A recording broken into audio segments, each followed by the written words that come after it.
I still want the act, not the ghost.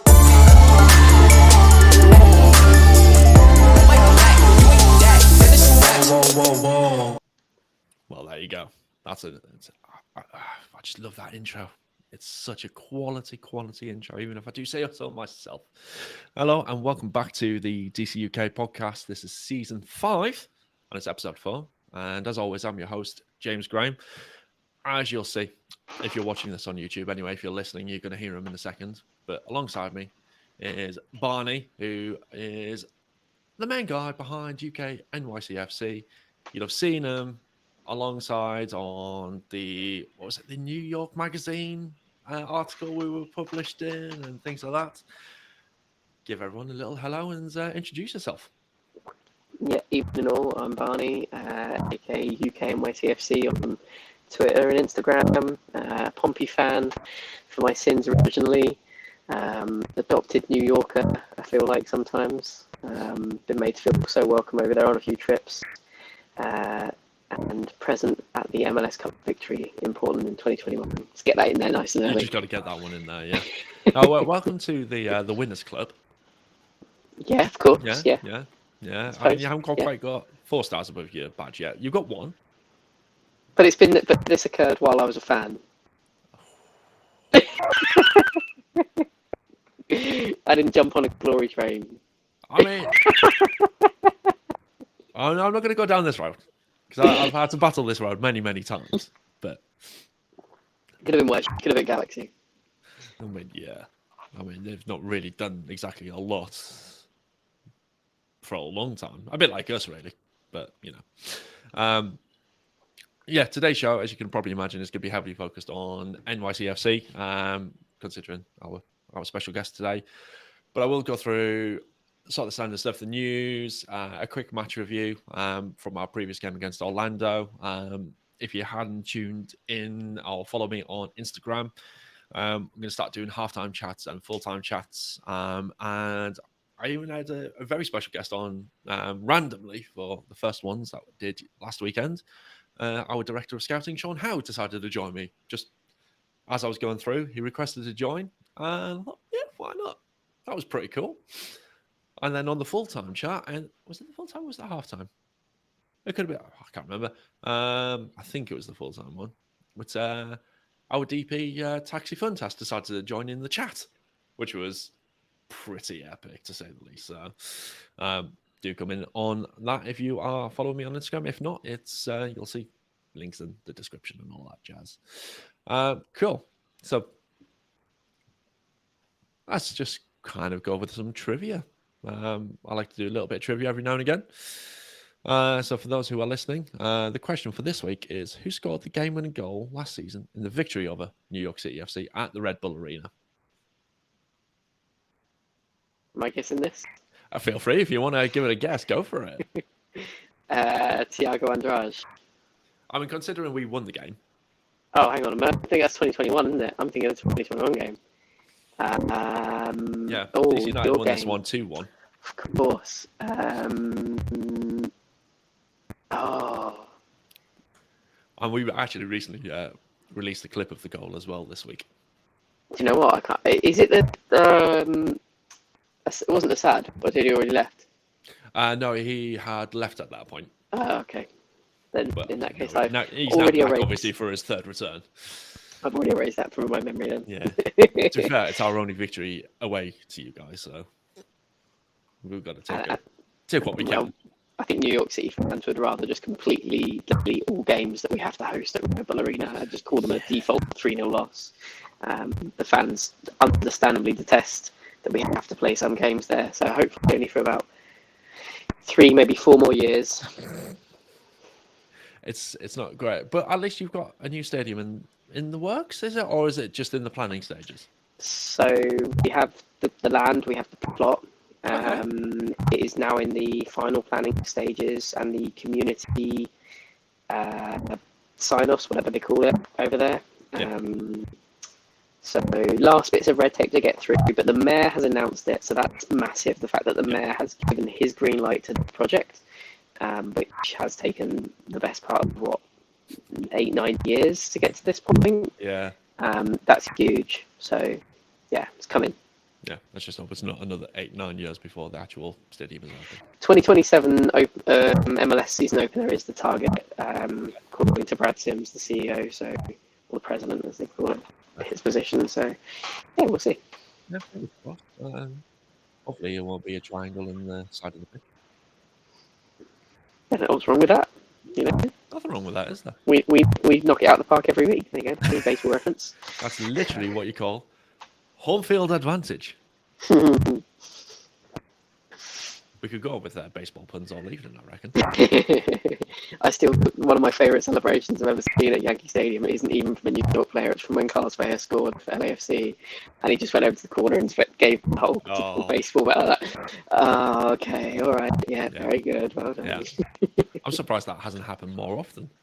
Yeah, I think a few players have looked at the pitch and given it some angry eyes when tripping over or losing the ball, trying to blame it on the pitch, which at times in the past has been fair, but they make it a lot better now than it used to look at, especially in the early part of the season when MLB is still ongoing and they have to swap and chop the chain.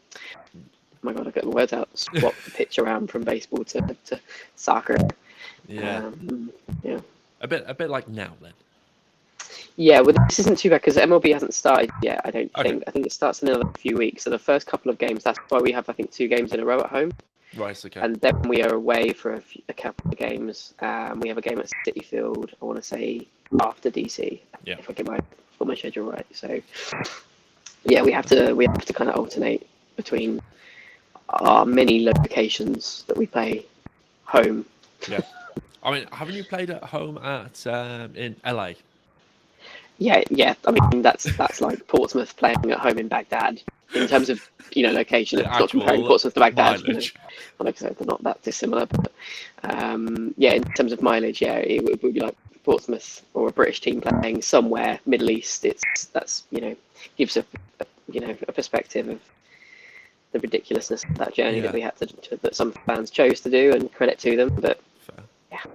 You didn't fancy doing that one yourself as well, then? I looked at it because we were playing. I mean, half the reason we chose to do that home game in LA was because we were playing the Galaxy or LAFC, whichever one it was, like say 3-4 days later as our season opener. So rather than go to New York, LA, New York within the space of a week because of the Champions League game, they thought, right, we'll just play at home because there wasn't even a stadium we could use because Red Bulls were at home. And both baseball stadiums are still on lockdown until mid-March. Oh wow! And because that was the season started earlier, because of the Qatar World Cup, so the only choice was to play somewhere else. It was kind of either going to be LA, or there was rumours of Philly, DC's ground, grounds that were a busable distance for fans. Like both DC and Philly away, New York take a good couple of hundred fans often because it is trippable in the day, just about. So it's about as local as you're going to get for USA, isn't it? Yeah, pretty much. Yeah. It's just mad. Anyway, I would normally play a jingle for some news, but there's literally only 2 points that I've got on my list, so I'm not even going to bother this week. But the first bit of news is we've hired a new assistant coach in Carl Robinson. Carl Robinson, why do I know that name? So he's been around in MLS for a little while now. He's a Welshman. He's been with Toronto, I want to say. But there is also another Carl Robinson who's a manager in League One or League Two. And he made one appearance for Portsmouth in 2003, 2004. According to Wikipedia, he made 16 appearances for Portsmouth. Okay, football. I had a very quick look at football, so it's perhaps not up to date fully, but yeah. So Carl Robinson from Languedoc. What? Yeah, exactly. Is that the Welsh place? Yep, the Welsh place. Because you've got to phlegm up when you speak Welsh. Played for Wolves, starting off with, and went to Shrewsbury on loan, Portsmouth, moved permanently to Portsmouth, then went on loan to Sheff Wed, Walsall, Rotherham, Sheffield United, Sunderland, then signed for Sunderland, then played for Norwich, and then played for Toronto and New York Red Bulls. And his managerial career has seen him go to Vancouver, was his first job. Then Newcastle Jets in the A-League. Then moved to Western Sydney Wanderers. And he's come back to MLS as assistant coach for DC United. And there's a lot of thoughts, especially within the fan groups, around the reason why we've hired him. Because it's someone who's been a manager for quite a few years now, then gone to be an assistant coach. It feels like, because Rooney's contract is only until the end of this season, okay. a natural progression. Yep. If we don't take the optional extra year of Wayne anyway, which is always on the cards. So we'll see. But that has felt like that's a hire for when Wayne does go. We've got someone ready. Yeah. Yeah. If he fits into the club and well, the club fit him too, then yeah, that makes sense. With the 5 years at Vancouver, as you said, then yeah. He's got plenty of MLS experience. Yeah, exactly. So I think it's a really good hire for us. I think it's great to have that experience, not just from coaching, but also from his playing career as well. He's played obviously in England, he's played in MLS as well, so he's got a good amount of experience as well. And then the only other bit we've got from us in the last week is Lewis O'Brien has officially joined us on loan. We're just awaiting his visa paperwork to come through, which apparently will be in a couple of weeks. Because, good old visa process. Yeah, Gareth gets his in a couple of days, and everyone else has to wait 2-3 weeks. It's just... Even Rooney had to wait, didn't he? Even Rooney couldn't formally manage when he first came over. I remember him being in the stand for a game or two, and he wasn't formally in charge, was he? They couldn't admit he'd been go in to the training, training grounds and talk to the players on the training ground, but he couldn't officially coach them on the training grounds until he had his visa. So you can just imagine him sat in like the buildings with like a walkie-talkie giving out instructions to a coach or something. I think that's what actually happened, was the fact that he just was on the phone giving the instructions. Red tape, eh? Yeah. No, that was just mad. Cool. But yeah, that's literally it for us in the news. There's not really been much in the last week. Not a lot's happened. I mean, there's things happened in the world. I mean, we could mention stuff about Russia, but that's a different type of podcast, so we won't go down that one. That's not to monetize you. No, it's YouTube's just sent me an email. But we had our game last week. You guys played Miami last week? Yes. And good game. Yeah, you guys got your first win of the season. Yep. So, good 1-0 win. I mean, I think we would probably be disappointed that we didn't win it by more. Yeah. And knowing that we didn't actually score a goal, although a great ball in from a free kick, forcing the error from them for the own goal. Their first goal they'd conceded of the season as well. So good to have broken that, because they looked really strong the first couple of games. Yeah, they have. Which is weird to think of a Phil Neville side looking strong. Yeah. I'm still sort of shocked he was there, because we quite comfortably beat them in the playoffs at the end of last season. But it's a win. It gets that kind of monkey off the back of needing to get your first 3 points. Yeah. I'm sure there's going to feel like a lot of pressure on our boss, with this being his first full permanent season in charge. Yeah. There's going to feel like a lot of change, and there's still change ongoing. We still haven't really got a recognised striker, amongst other things. So there's a lot to still develop in our season. Yeah. We played Orlando at the weekend, which was quite an entertaining game, especially for us in the first half. We were dominating the game, absolutely all over them, but we just couldn't find the back of the net. Galese for Orlando was brilliant. Made a couple of really good saves. You can see why they hadn't conceded a goal up until that game as well. Defensively, so solid. But for viewers and listeners the stats, because I always go through some of the stats on the game. We had 57% possession. So we had majority of the ball, which is no surprise considering Orlando played midweek as well in the Champions League. And they did rest a few players, did bring them on in the second half. But yeah, we had 16 shots to their 9. Now, this is one that I was quite surprised about, which was clearances. So we made 11 clearances all game. Orlando made 41. Wow. Which 41. I was just 41 clearances. That's clearances from their goal mouth, or like 18 yard box rather. 18 yard box and behind it. So it's just a staggering amount, which shows how much we were trying to pump the ball into the box, really. So that threw me a little bit seeing that. And then for those who did, like I said before, didn't tune into the halftime and full-time chats, a lot of the feeling was about Benteke missing chances in the first half, because there was one, I think it was in the 21st, 22nd minute, ball came in from Durkin on the right.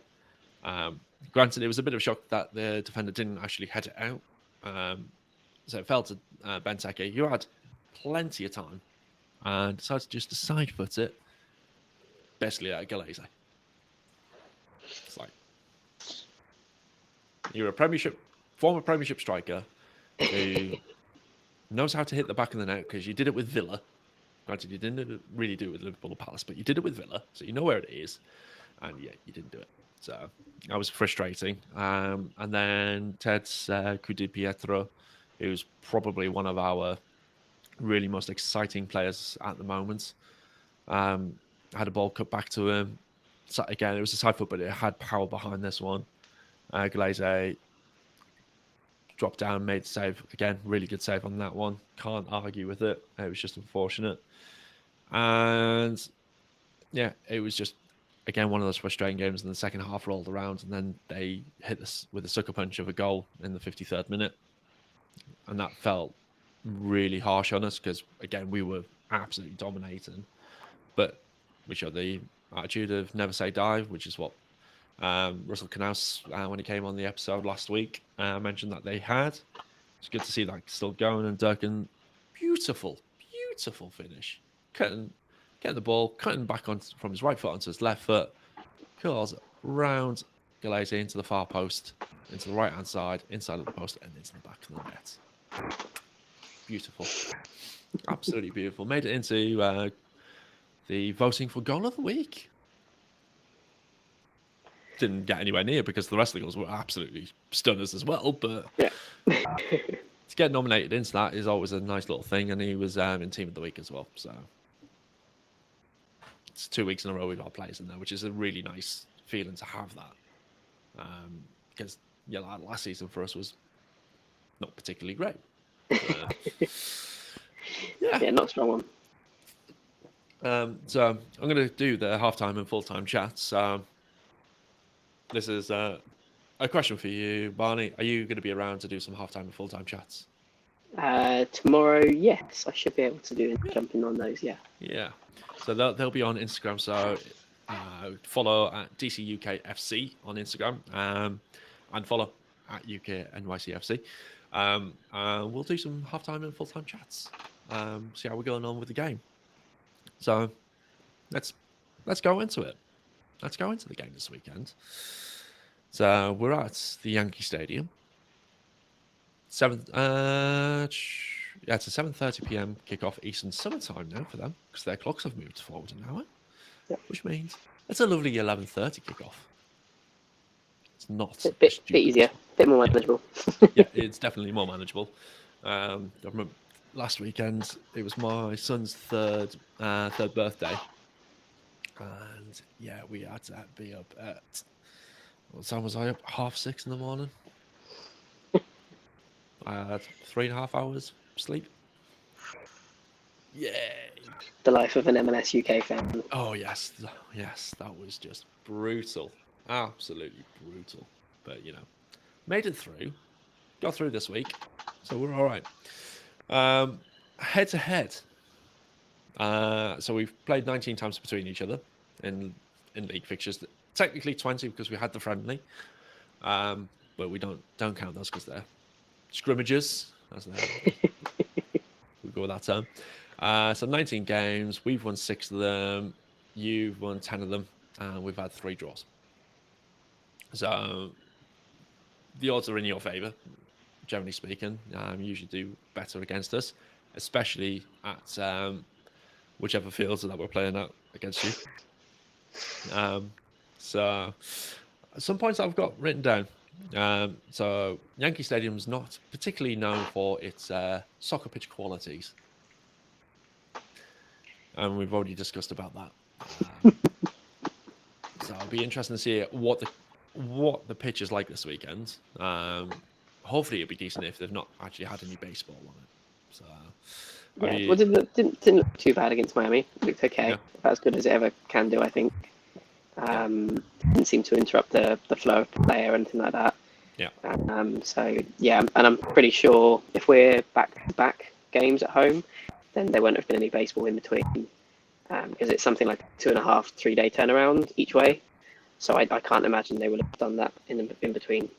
No. I might be wearing a Yankees cap, but I do not follow that whatsoever. It's been one of those sports I've never been able to really get into. Yeah, it's like an American cricket. It's too long, too drawn out for me. I don't mind cricket. I don't mind T20 and the 100 because they're done quite quickly, and I can just about get away with a one-day international, but a test match. No, that's way too long. And the Yankee pitches, is it shorter or is it narrower than standard? I want to say it's short. Well, technically, it doesn't meet. I think it's FIFA international regs, but it's virtually the same size as what Highbury used to be, apparently. All right. So it's a very short pitch, but as wide as a normal pitch.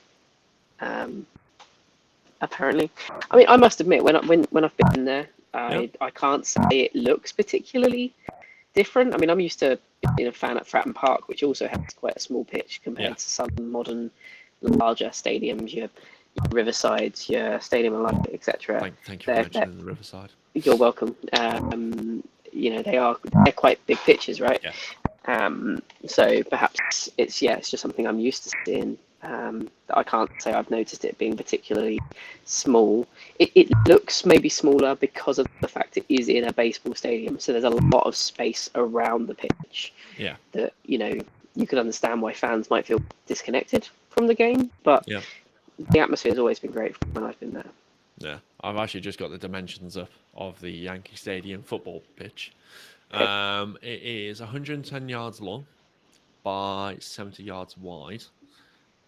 Which is the smallest field in all of MLS, which is no surprise there, and close to the smallest allowed by International Football Association board guidelines. Okay, so it complies, it doesn't break any rules. Just. I mean, they probably, like you can imagine, they paint the lines and very quickly, I don't know, move things in or something. I don't know. They'll have a quick measure. They get the tape measure and go, shit, we need an extra yard here, lads. Yeah, they get one of those meter stick things out. Well, what's that over there? Quickly, turn it on a couple more.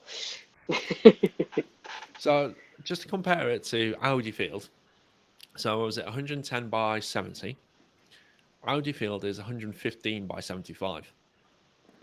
So that's 5 yards between friends. Exactly, yeah. But it doesn't sound like a lot, but I can imagine it actually when it probably feels quite like that's enough for another 2 players on the side of the pitch, really. Yeah. I mean, apparently Phil Neville and Miami set up a training pitch to the same measurements as the Yankee Stadium Etihad pitch, as its formal name. And well, that didn't make any difference for them because their play was they gave the ball away a lot. We had more possession, from what I remember. It's football. The game doesn't change. You see a lot of players doing things like rondos and stuff like that, where they're practicing tight, intricate passing. So if that's something that's so commonly done, the pitch size being tighter should give them, I don't know, more of a samba feel. They're on like a football, what do they call it? Futsal, thank you. Type pitch or something like that. Yeah. So yeah, it'll be interesting to see how it plays out this weekend. So a couple of things. I tend to pick these up off the MLS Soccer website. So we won our last meeting against you guys, as mentioned, at Red Bull Arena, having only picked up 2 points previously in the 7 road matches against you. Yeah. You obviously picked up your first win of the season against Inter Miami, as we've just been talking about. For DC, we've lost 11 of our previous 14 road matches. So it's not particularly great form. And we failed to score in 10 of them. Big thumbs up on that one. Actually, I'm just going to do a little reaction to that. Here we go. I can't hear. I don't know why I can't hear when you do those things. I don't get that, so I don't know what you're doing. Well, there's a little round of applause on that one. So okay, right. That's a shame. Oh, I was hoping that you would have heard that one. So far, we've scored 3 goals in the final 15 minutes this season, which is great because that shows that we're always playing to the final whistle. In the entirety of last season, though, we scored 7 goals in the last 15 minutes. So the fact that we've done 3 in 3 games so far, that's pretty good going, I would say. So you just got to keep an eye. You've got to go for the full 90 minutes against us. Let's put it that way. So far, we've got the same record in terms of wins, loss, and defeats so far this season. We've both won 1, lost 1, and drawn 1 each. We've scored more goals than you have, so I think we're above on goal difference at the moment. And I know the average age of your squad, it's very young. Yeah. 23.4. Yeah. And your oldest player is Maxim Chanot at 33. So if you didn't have him, that would be much younger still.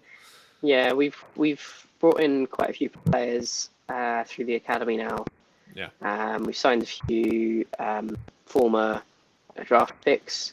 Our goalkeeper now is Luis Barraza, who was a draft pick for 4-5 years ago. Yeah. And had long been Sean Johnson's understudy. But he's now been given an opportunity to fill his boots and cleats. Sorry, cleats, yeah. Let's get the terminology right. Yeah, cleats, good one. And yeah, I mean, he's doing fine so far. Not really made any mistakes. Good few saves rather in each game so far. Yeah. So nothing to certainly pick out and say, he's let that goal in and you could have done better there. Yeah. Yeah. Done better than Sean Johnson has at Toronto. I mean, considering he conceded 3 against us, that's pretty bad. So yeah, I mean, you've got 3 DPs on your books at the moment. You've got Talas Magno, Thiago Martins, and Santiago Rodriguez, a defender, a midfielder, and a forward. Yeah, you could argue there's some good experience there, and then there's a good mix of youth. Yeah. Talas Magno is touted as potentially being our next Castellanos. Both were brought. He's pretty good on Football Manager. Yeah, I mean, both were brought in as wingers, and Castellanos was eventually migrated and became more of a striker. They're trying to do that with Talas, but really only because of the fact that we don't have an out-and-out striker, as I mentioned. So yeah.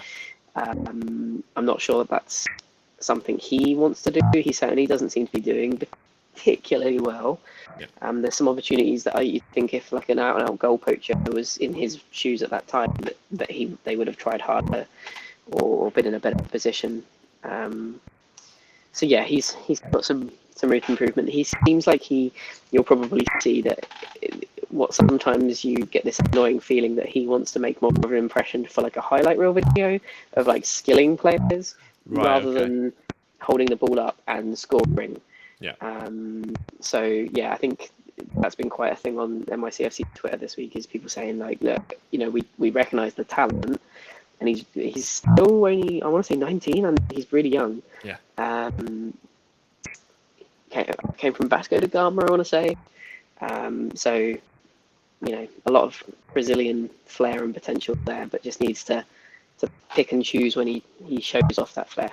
Yeah, and to be fair, that'll come with experience as well. So it's not something it's going to happen overnight. Yeah, it's going to take a little bit of time to actually work through that and actually recognize those opportunities. But it's a bit of a surprise when you guys actually signed them. It was for me, that was a pretty major signing to make. So fair play on bringing him in. And like I say, on Football Manager, he does rather well, and he moved to the Premier League. I mean, like this 2035 season now on it, and he's had his career at Leicester City and Brighton and Hove Albion. Brighton, I can imagine, because they're big on stats. They're the kind of signings that they do, and they seem to be finding talent, from odd places around the world. Leicester, okay, interesting. Yeah, I don't think I'd have to look it up, but I don't think he spent too long there. But talk to me about Santiago Rodriguez, then. So it's not a name that I've only heard recently, but I don't know much about him. So he was on loan, if I remember rightly, at us last season, and then he went back to his parent club. I'm trying to get this because there's a couple of players that were in a very similar situation. I want to say the situation with Santi was that he wanted to go somewhere permanently.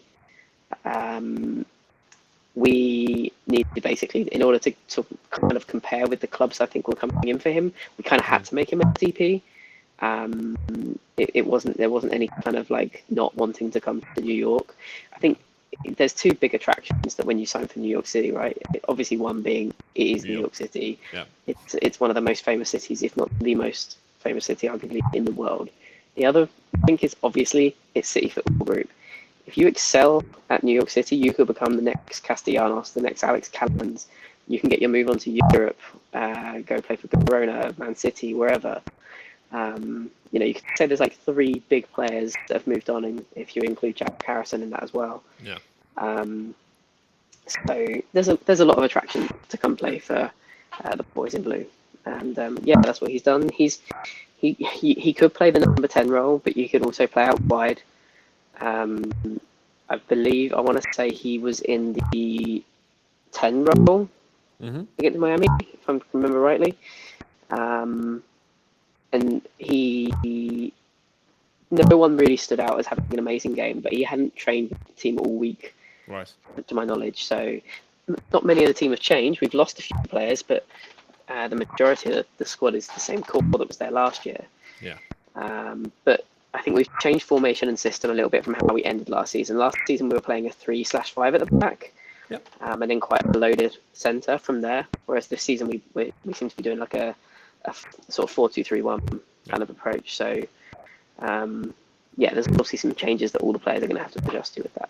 Yeah, and we'll actually see your predicted lineup in just a few short moments as well, because I've managed to get that loaded up. So we're going to see that.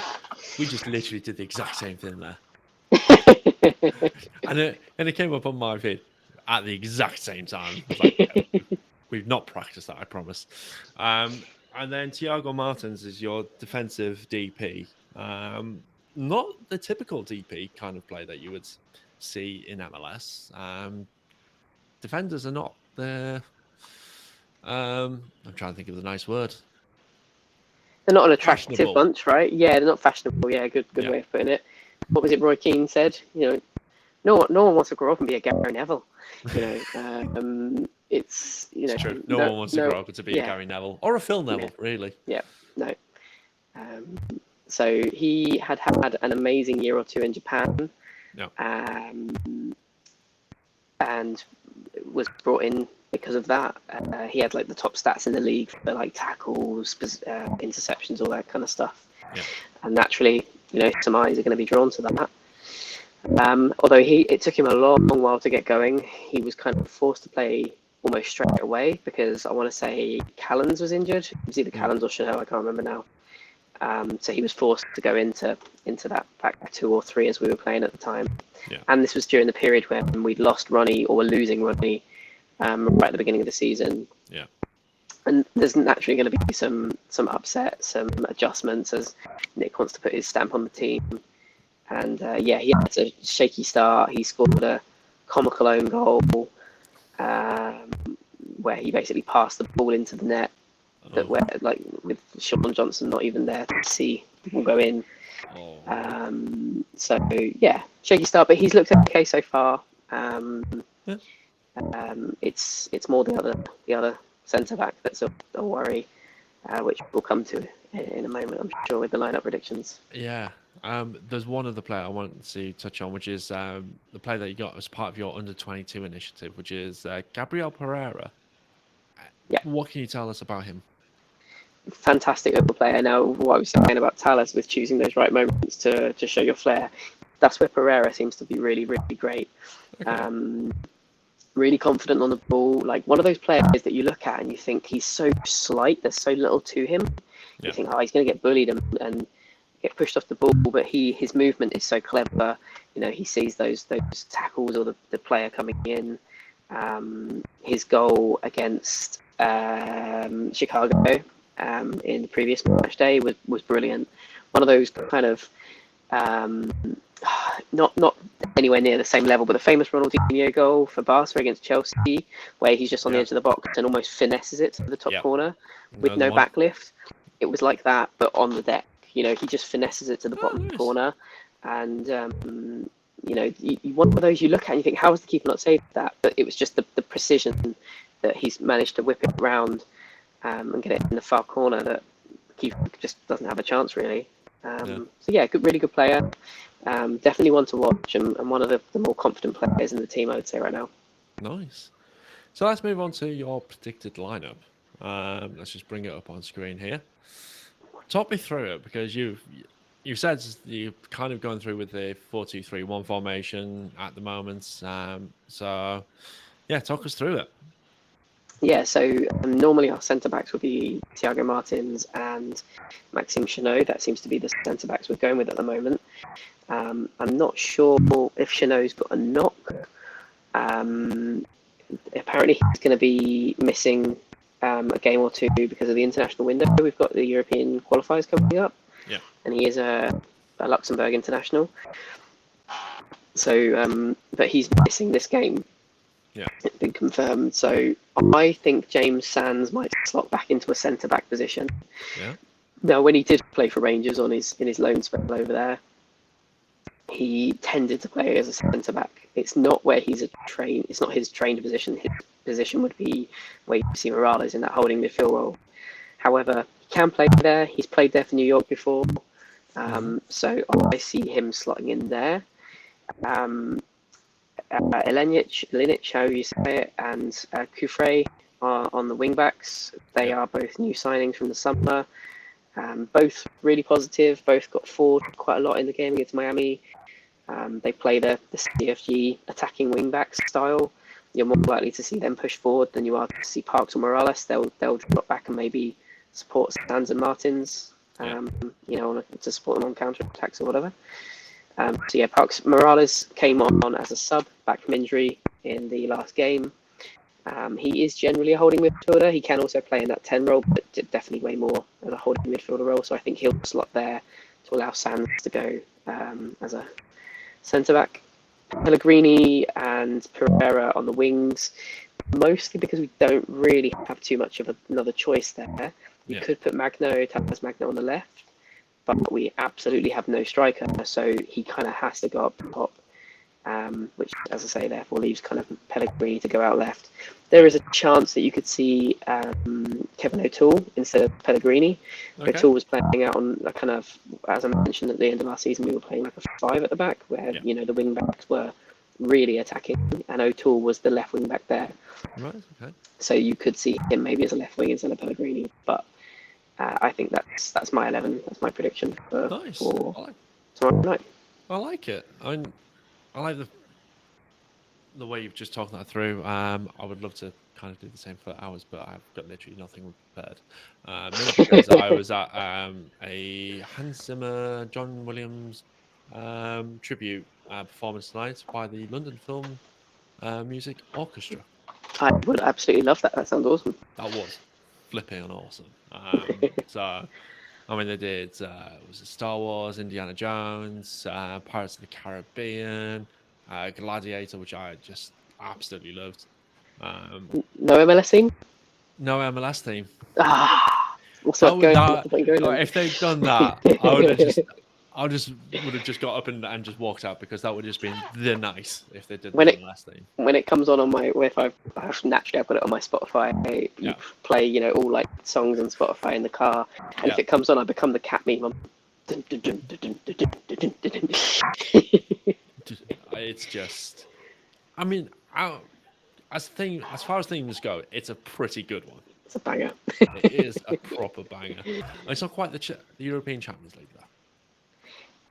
That always gets me going. It's more modern than that. It's definitely, I mean, the MLS one is 100%. The Champions League theme is more built for the stadium, for everyone to know, I'm God. And then MLS that's definitely made for the production. It's definitely a TV one. Yeah. Speaking of TV stuff, obviously we've got the Apple TV deal. How have you found it so far? Yeah, there's definitely some what should we say, room for improvement. The way they kind of go from their little pre-game studio segment into your match is a little odd. You know, the whole building 3 or 4 games. So if there's obviously like 3 or 4 games that share the same kickoff time, then they kind of preview all of those as like a one hit. Yeah, I get that. That kind of makes sense. I kind of like it. I kind of like the way they do that. It gives you more of an understanding of the other teams in the league, which is the positive side. The downside is your game gets like 2-3 minutes for them to talk about, and nearly every time the people that have been in the studio have been ex-Red Bulls players. So you mean Sasha Kleshton and Bradley Wright Phillips? Exactly. Now, respect the players, especially DWP, a legend as far as the energy drinks are concerned.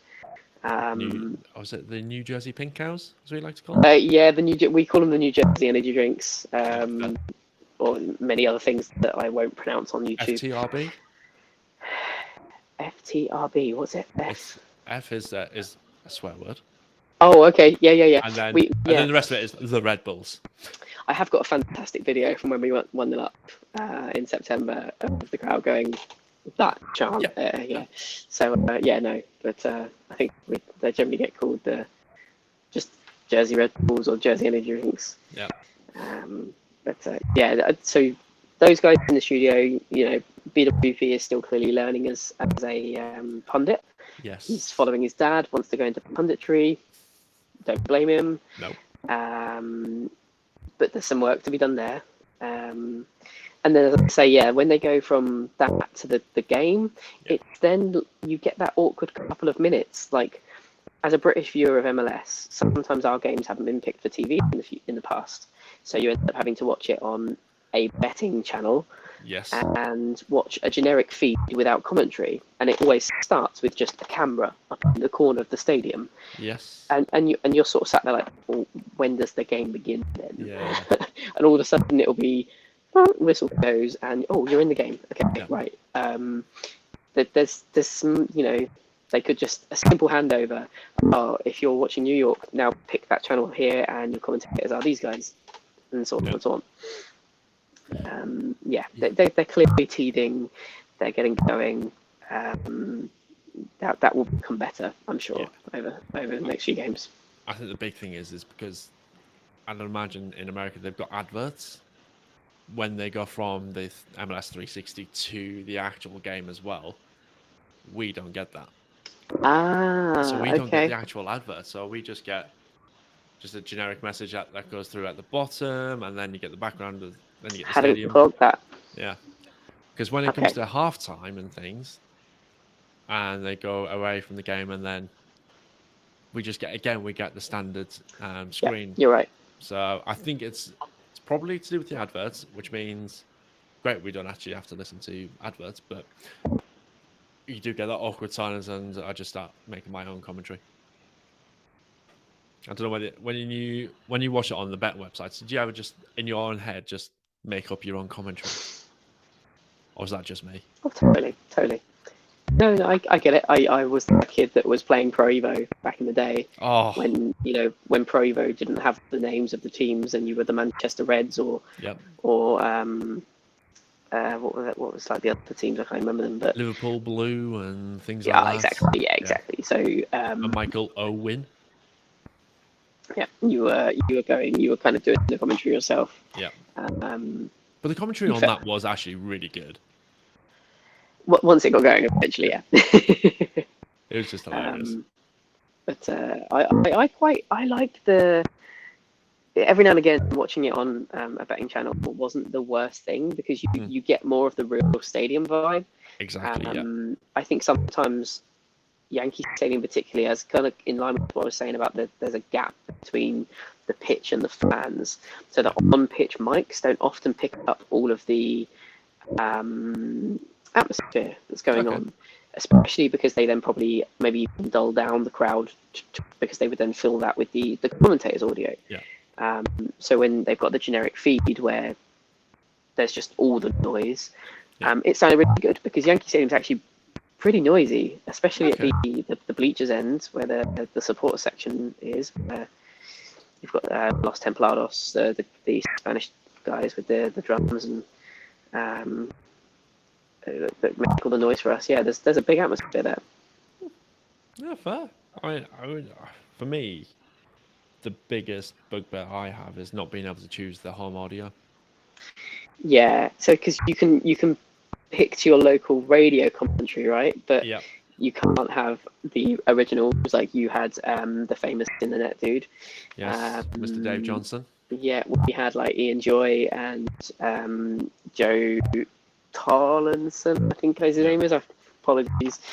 But yeah, those guys were passionate as can be, but professional and good and honest. So yeah, I've missed them so far. Because we've had pretty generic commentators. We had Kalen Carr as the colour commentator last game, and I think he's doing the colour commentary this game as well. Yeah. He was good last week. Yeah. No, I like Kalen Carr. I think he's great. I think he did a documentary not last year, the year before. I can't remember what but he did it with one of my friends. She actually worked alongside it on the actual documentary as well, so it was quite cool just to see that go through. I really wish I could remember the name of it, but when it's just one of those random things that come up and it's like, no idea. Yeah, I'd seen him as a good representative for the league. Like Sky Sports News over here, I've had him on there a few times, talking about whenever there's been any big news, especially if it's linked to an MLS UK link, like when Rooney went back over there and so on. They had Kalen Carr previewing that kind of stuff. So clearly he's making waves in his little post-game journo career. Yeah, definitely. I mean, he's a good guy, definitely. So it'll be interesting to see how he does this weekend as well. But yeah, it's for me. I would love to be able to hear Dave Johnson, but I can't even get. Cause he's on iHeartRadio. That's where they broadcast it from, and I can't even get the app over here or anything. So I can't even cheeky VPN in or anything like that, which is so frustrating. But it is what it is. I can't like the video quality is so much better. Yeah, that's a big noticeable difference. Yeah, that's the difference from going from the local productions that were there before. They sometimes barely look like they were in HD, and now we're getting potentially a 4K feed on some games. That, that's the Apple difference, isn't it? They're not going to do things by half when it comes to the quality of the production. That's where the money's coming in, for sure. Right, predictions for this weekend then. I know my lineup prediction is going to be we'll probably end up with a 4-4-2 again, or potentially a 4-5-1 like we did against Orlando, because Rooney seems to be enjoying the classic Mike Bassett Football Manager formation, which I am 100% behind. So it's always nice to see. I don't think Taxi's back for this weekend, but it'll probably be next weekend or potentially even the weekend after. So you're going to be just having Benteke up front, target man.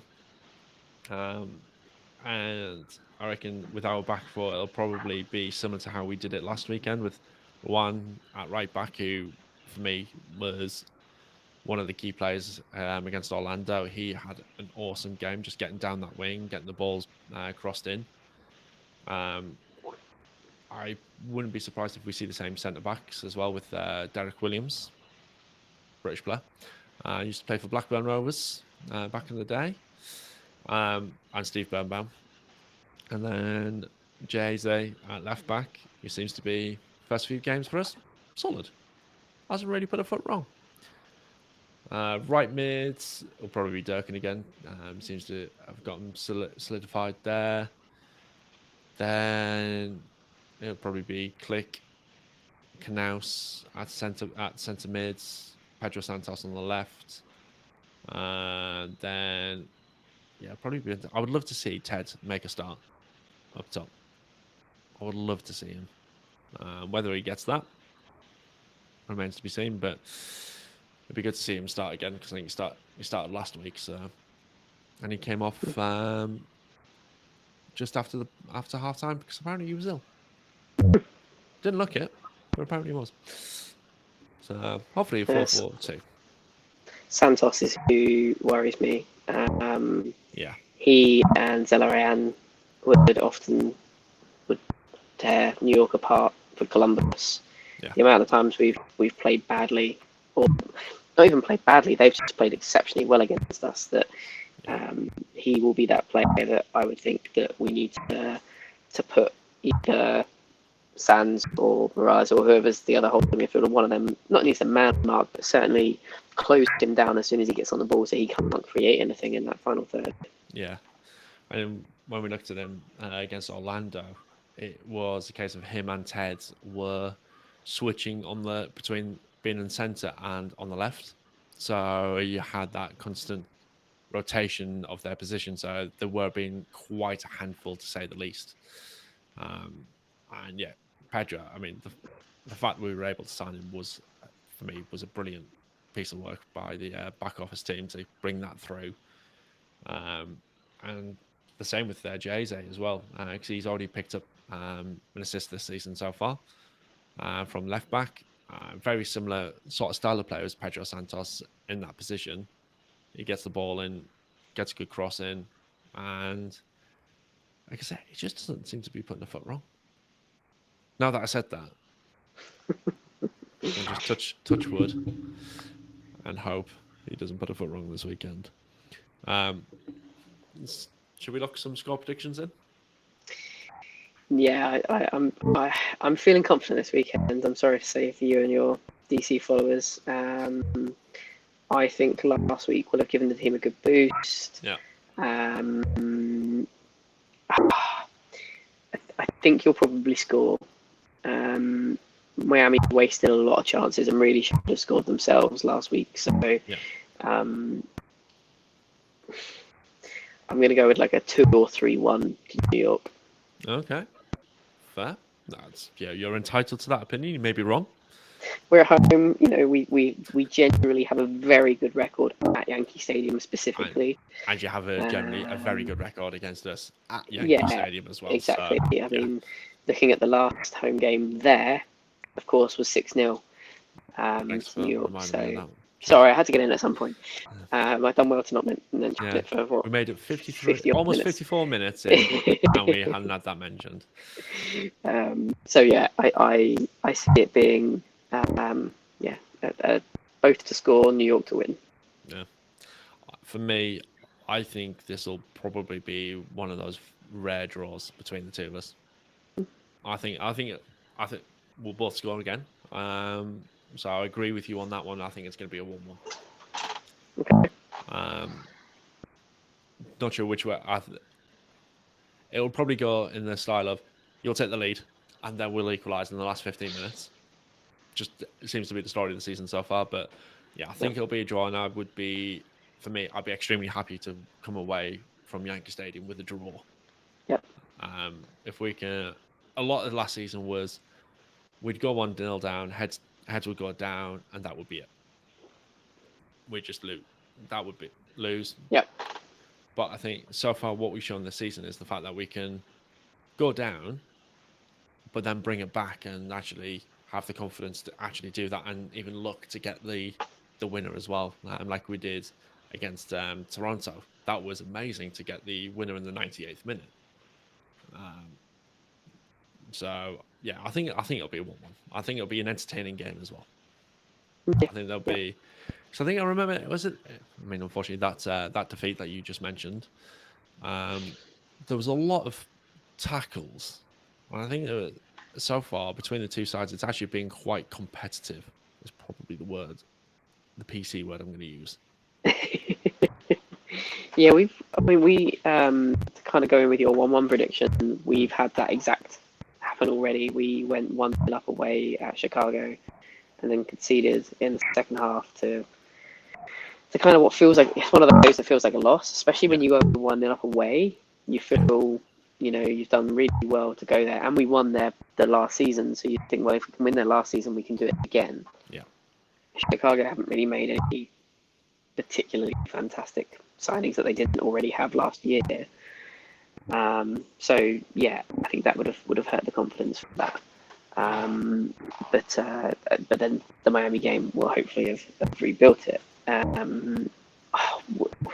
We can be a team to get a few silly yellow cards. Yeah. You get the sort of tactical fouls that happen in the latter half of the game. Yeah. James Sands is like an almost nailed on to get a yellow card, I swear, like every game. He's just that player. Like he'll be the one that takes on for the team. If it's 80th minute and we're 1-0 up or 2-1 up or something. Yeah. If someone's breaking down, he won't hesitate to just grab a guy by the shirt and pull him back or whatever. Yeah.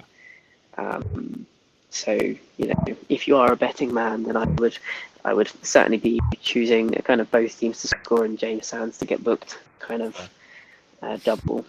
Yeah, and if Victor Paulson plays for DC, he's our version of that guy. He would always get a yellow card. And it was on last week's show, someone sent in a question for Russell Canals and was just like, on a scale of 1 to 10, how angry is Victor Paulson? It was just like brilliant.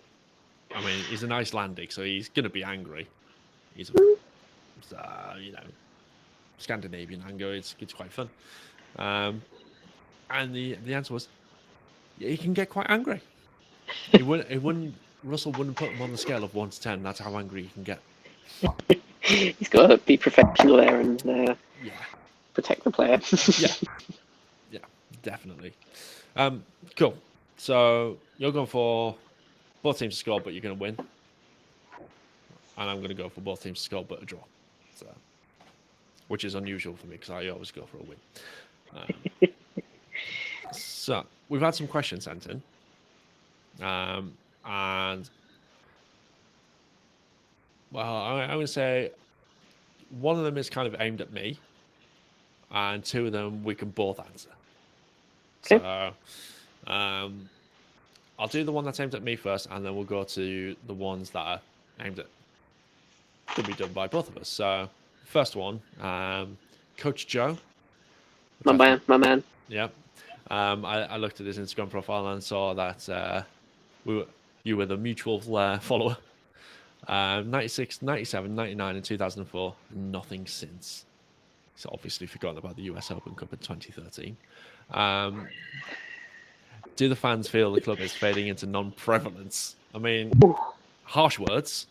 Coach Joe does not mix his words. No. Joe, I know very well. He put me up in Portland on the Friday night before the game. Oh, he's that guy. And we went and played foot golf in Jersey in September last year. So yeah, nice. Top guy. In answer to his question, though, it feels like we need to do something drastic to get back to where we were back in those days. It genuinely does, because it's been too long since we've last. This is the 10th anniversary since the last trophy. So it feels like we're overdue something. Not that we're ever entitled to a trophy. Never entitled I mean, to a trophy. we've been created and won MLS since you've last won, I think. Yeah, shut up. So, sorry. Shut up. There's been other teams that have done that as well. You're not the only one.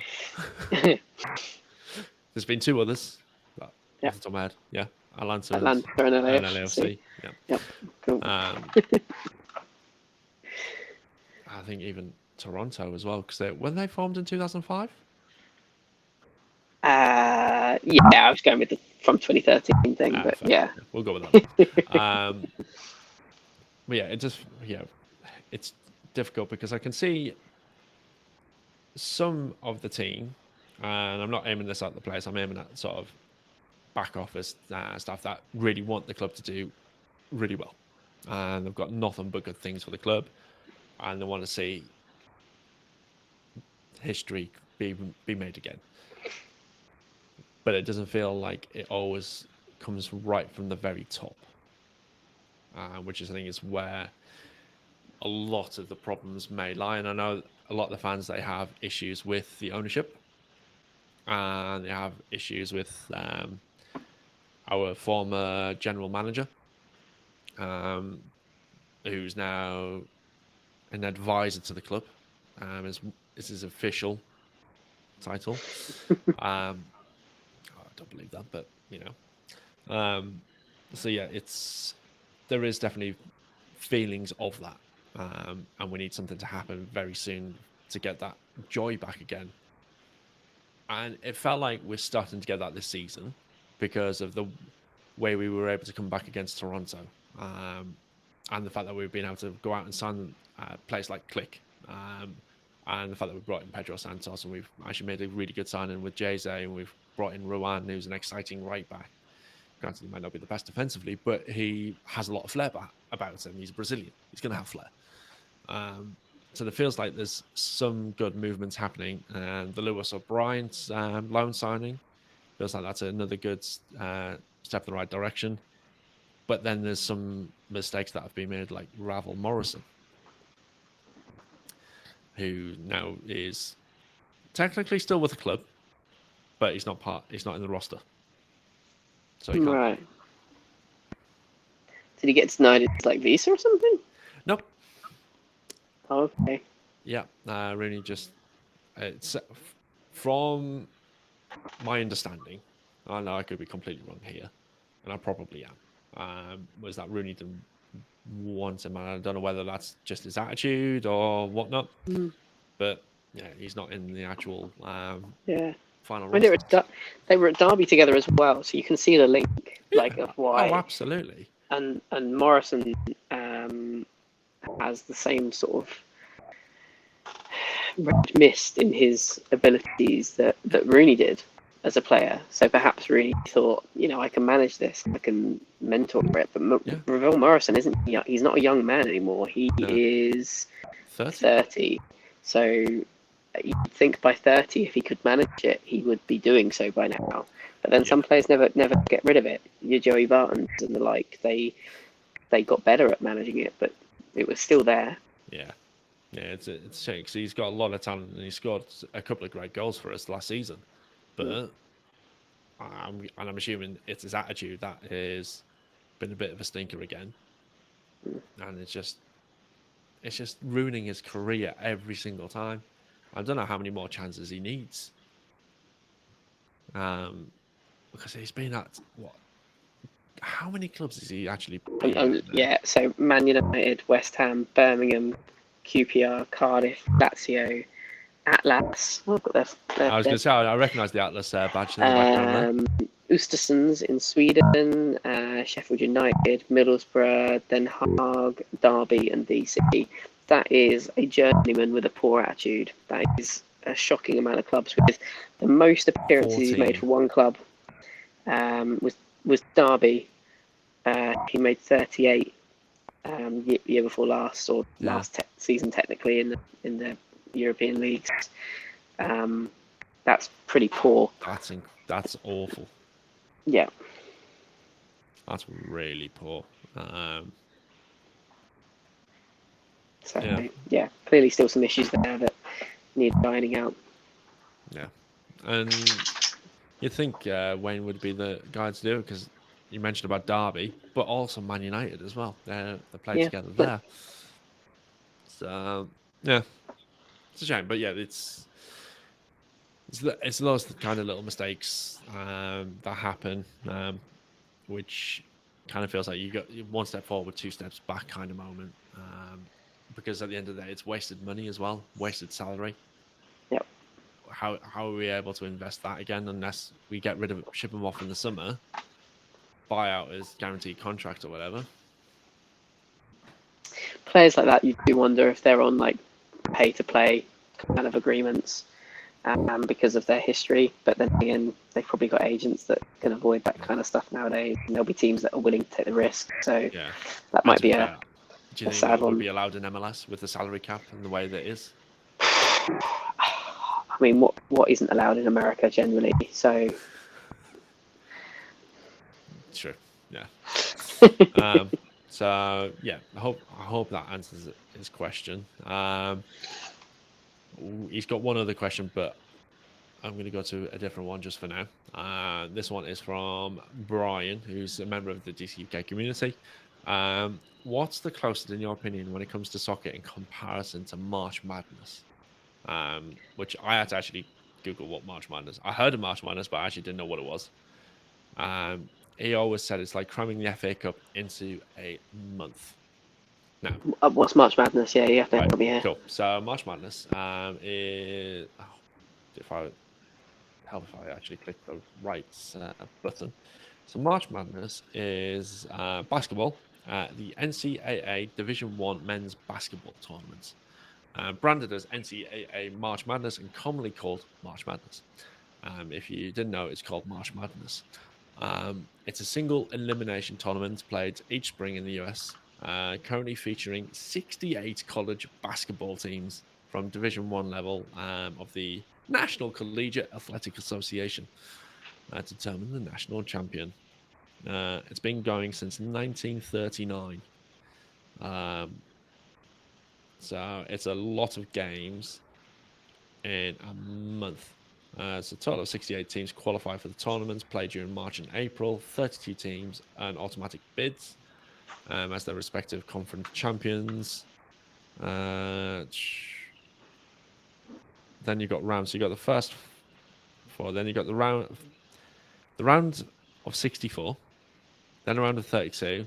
Then you've got regional semi-finals, regional finals, national semi-finals, and then the national championship. That's a lot of games. Do you know what? I can't. There's just nothing like that in Britain, is there? Not really. Definitely not in soccer, especially. No. I mean, you kind of have to go with the World Cup tournament, really.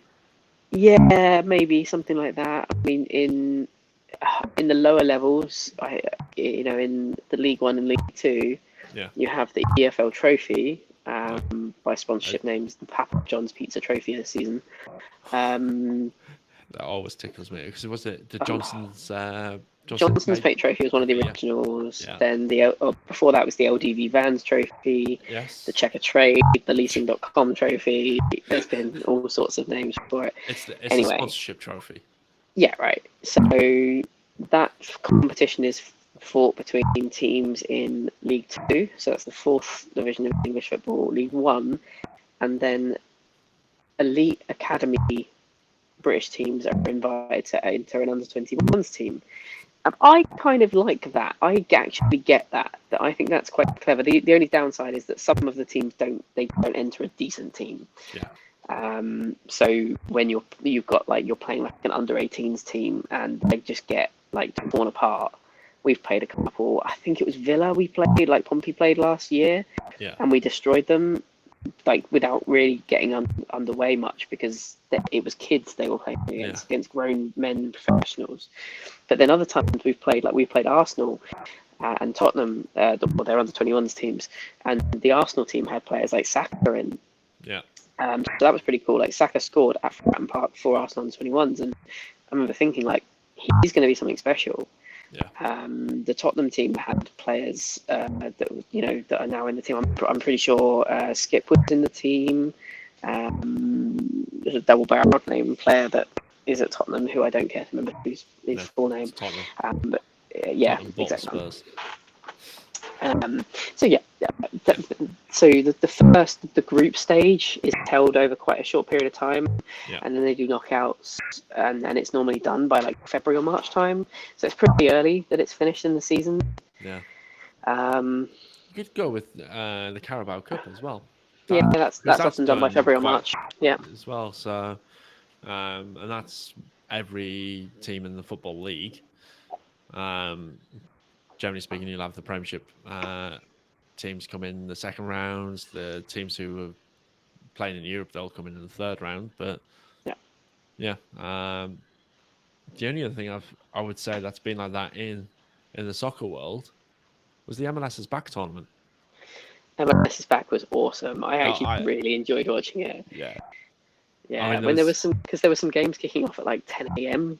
American time, so it was Yeah, like mid-afternoon for me. Like I was working from home, as you probably would have been, because we were both at the same cell provider over here at the time. Yes. And yeah, like it was kind of weird watching MLS games on the telly behind my laptop whilst working. That's probably never going to happen again. It was awesome. Yeah, it was really cool. I enjoyed it. I enjoyed the concept of it. I thought it was done really, really well. Yeah. With all the restraints they had back then because of COVID, I thought it was fantastic. Yeah, it was. I really enjoyed the tournament, and it was even the late games, because it was a case of I'd go to bed a little bit earlier and then just get up a little bit earlier and watch the game, and that was me ready for the day. What was the final? Was it Portland or Orlando? That's what I've got in my head. Yeah, I think because Orlando made the final. Portland won, I'm sure. I'm pretty sure Portland won. Let's have it. MLS is back. Tournament final.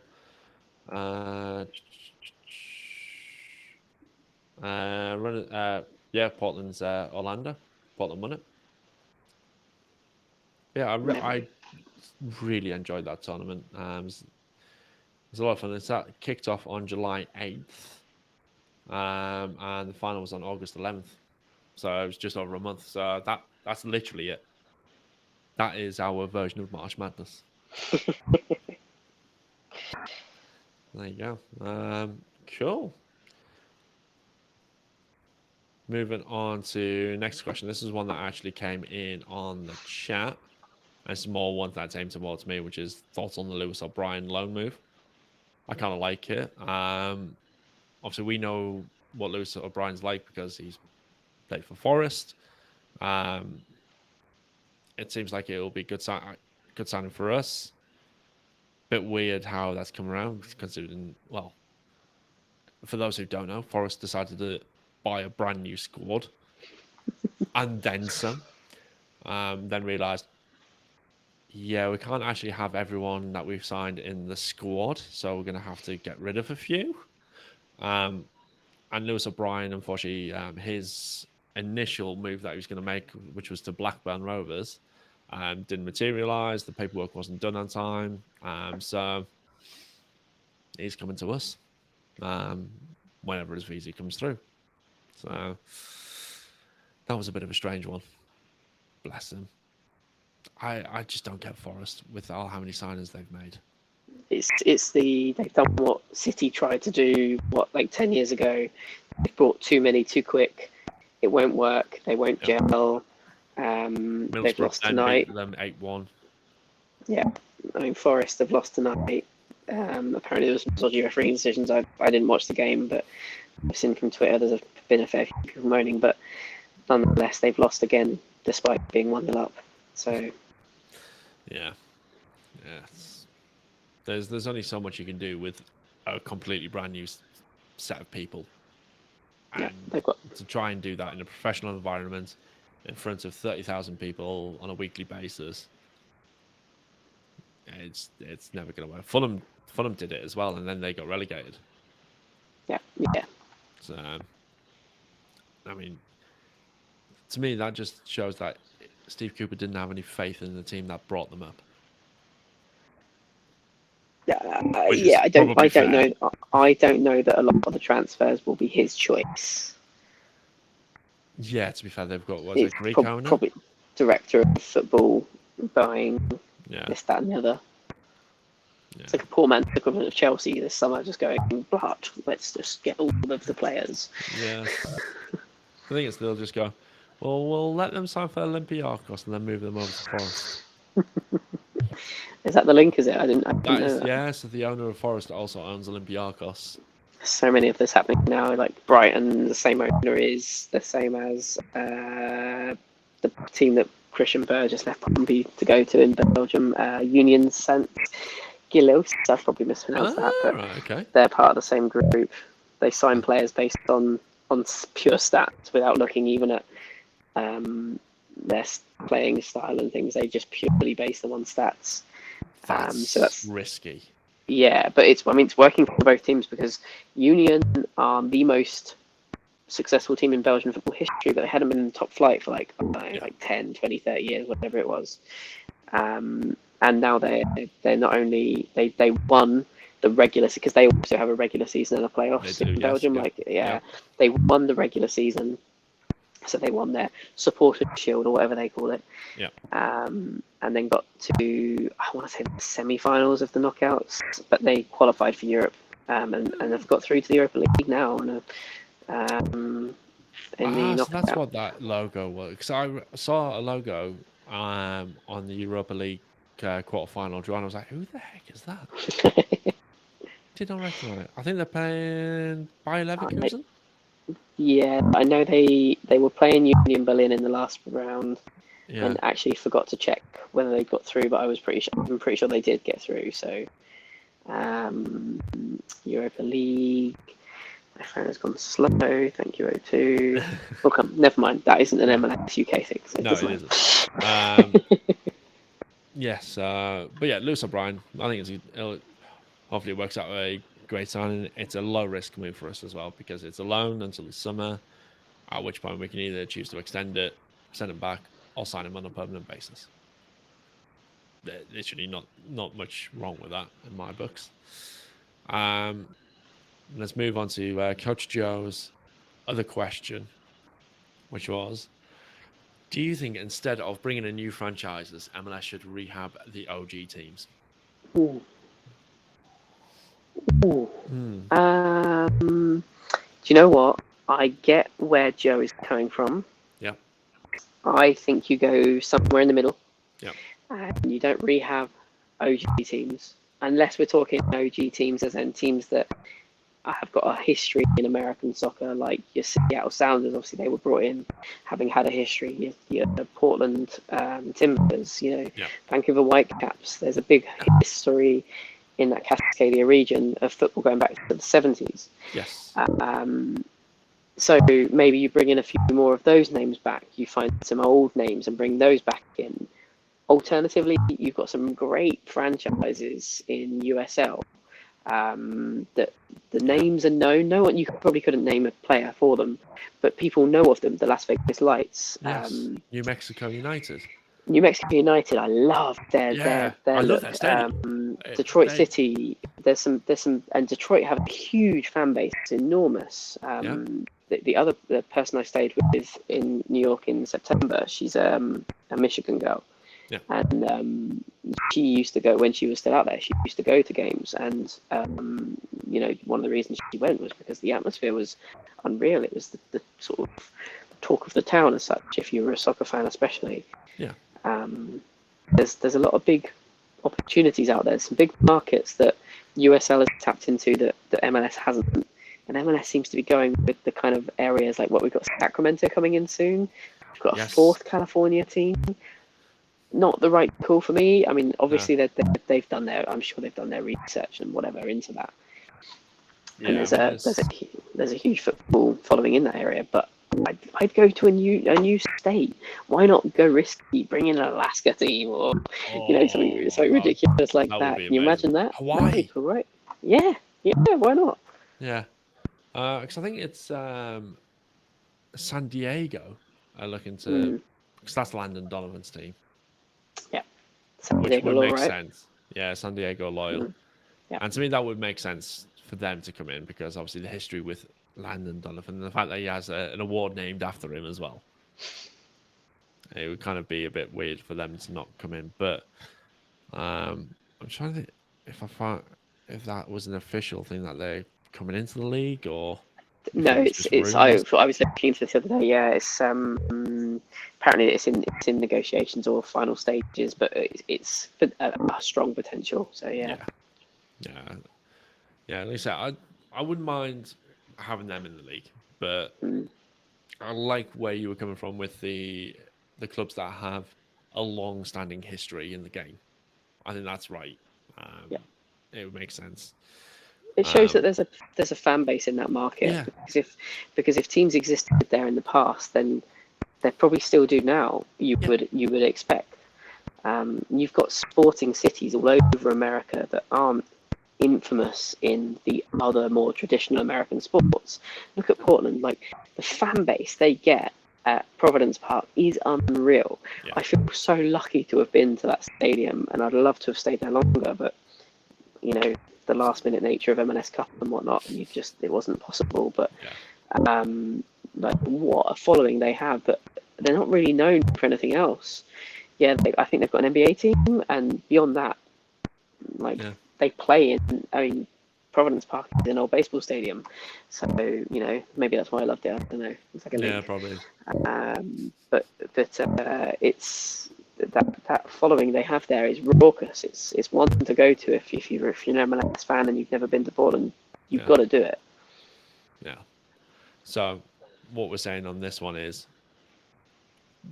bring in new franchises, but for teams that had a long history.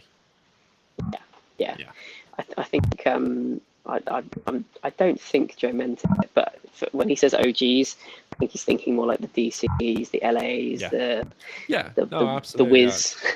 The Crew. Yeah, I mean, the Crew, I still love. I love that they changed the name and then they reverted it back because they realized like there was no need. Like, Yeah, maybe a badge refresh. Like, big teams over here do that. yeah. But there was certainly no need to just call them Columbus FC. That was No, a very silly no. decision. And I am missing the wacky names. It's like an American thing, right? But Oh yeah, I mean, if you want the team names to resonate with European fan bases and maybe sometimes even the South American, because I see that with New York. There's a huge Hispanic following. yeah, From New York is a very multi cultural city. yeah. People, yes, I'm sure people can consider themselves proper New Yorkers, but equally it's America, right? Like, there's a lot of people that have links to other countries, but New York especially, it was the hub. It was where everyone went to that come from the east. Yeah. So yeah, there's a huge Hispanic following there that you don't want. Real Salt Lake's bad enough. Like, Like that's you no. you don't want any more. Like, just stick with town name SC or town name FC. Like, that's fine. Yeah, I'm not a fan. I get it. Like, the marketing that they probably yeah. wanted to do in the 90s when MLS started, maybe. But no, I don't need any more You don't want another Wizards or revolution Clash. or mutiny? No. Tampa Bay Mutiny. What a team name.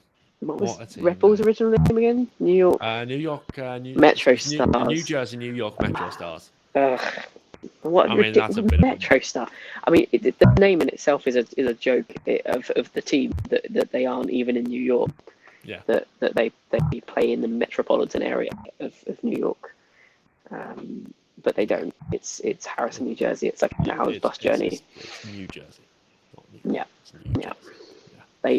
Maybe they need to rename that. It's your second home, isn't it? No, third home. Third.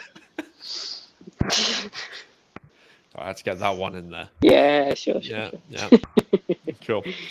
Well, that's the final question that we had sent in, which leaves us with the trivia question that I mentioned at the start of the show, which was who scored the game-winning goal last season in the victory over New York City FC at Red Bull Arena. So, the answer, and I'm guessing you're looking it up right now from the way you're I was trying to see if I because I had it up and I looked and I forgot already. And the answer is Steve Birnbaum. Never would have got that. got himself a cheeky little header from a free kick out on the left-hand side. Ball comes in, heads it, and if I'm honest, Sean Johnson should have saved it. Yeah, is this the game where I remember he had a mare? He had like both goals. He probably should have saved. Yeah, Yeah. It wasn't his best. It definitely wasn't his best. But yeah, that's it. Sean Johnson had that in the locker. So Yeah. anyway, sorry, I'll let you carry on. That's fine. Don't worry. That is literally it. That's the end of proceedings, shall we say? So I will thank you for coming on, and I will give you this opportunity to let the good folks out there know where they can find you. Yeah, if you didn't see the beginning, I'm Barney. Everyone knows me generally as UKNYCFC on Twitter. I forgot to put up my shirt behind me like you've done. Hang on a moment. There we go. There we go. That's there we just go. Yep. back up there. Yep. I am UKNYCFC on the back as well. I'm guessing the 15 is because it was the year that New York City FC was formed.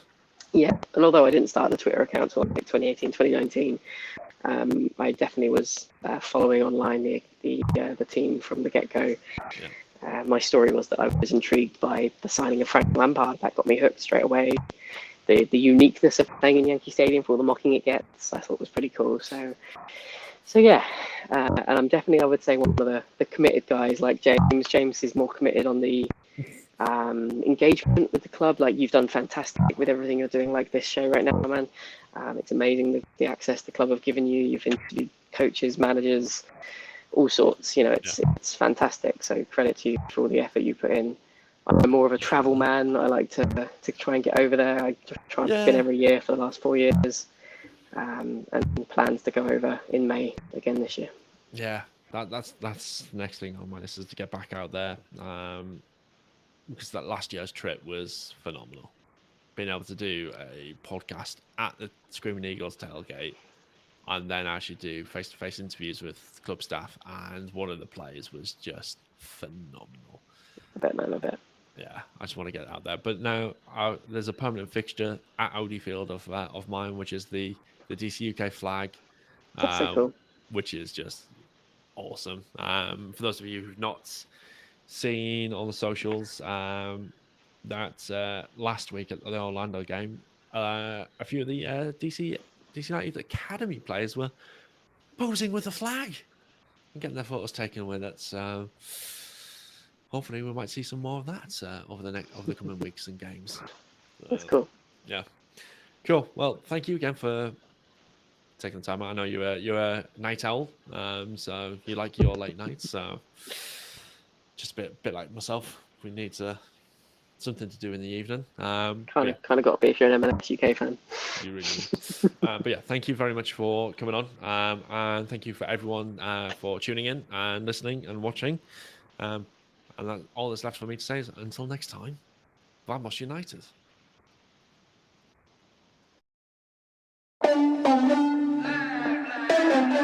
Swallowing on record, off record deals. Tell them talk to Colin for the quote. On record, off record, I still want the act, not the ghost.